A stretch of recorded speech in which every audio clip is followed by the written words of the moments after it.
আমি বলতেছি সেটা শোনো।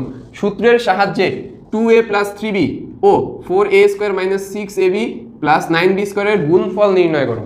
কোনটার গুণফল বের করতে বলছে?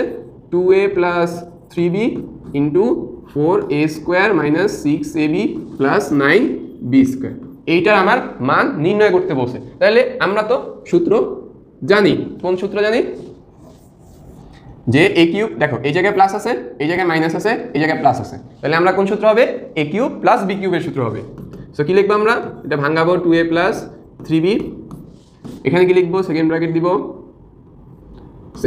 দিব 2a এর উপর square minus 2a * 3b plus 3b উপর স্কয়ার।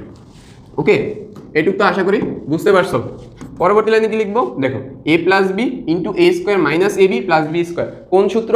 a কিউব + b কিউবের সূত্র। তাহলে a কোনটা? 2 এর কিউব প্লাস b কোনটা? 3b এর কিউব। এখন 2 কে কিউব করলে 8, a কে করলে a কিউব প্লাস 3 কে করলে 27, b কে করলে b কিউব। এটাই আমাদের অ্যান্সার। দেখছো খুব ইজি না? এগুলোই আসে ক নম্বরে, খ নম্বরে মাঝে মাঝে দেয়। সো এগুলো এত ছোট ম্যাথ খ নম্বরে দিবে না, বড় করে দিতে পারে। সো আশা করি তোমরা বুঝছো ম্যাথ, ঠিক আছে? কাজের যে ম্যাথগুলো করছি এগুলো আমরা গত ম্যাথেই শেষ করে ফেলছি, ঠিক আছে? এগুলো আহামরি কোনো কঠিন ছিল না, জাস্ট তোমাদের প্র্যাকটিস করার জন্য আবার এই ভিডিওটা বানাইলাম, যে তোমরা নিজেরা জানি প্র্যাকটিস করো।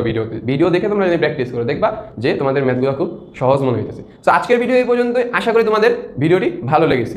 আসসালামু আলাইকুম রহমতুল্লাহি ওয়া বারাকাতুহু।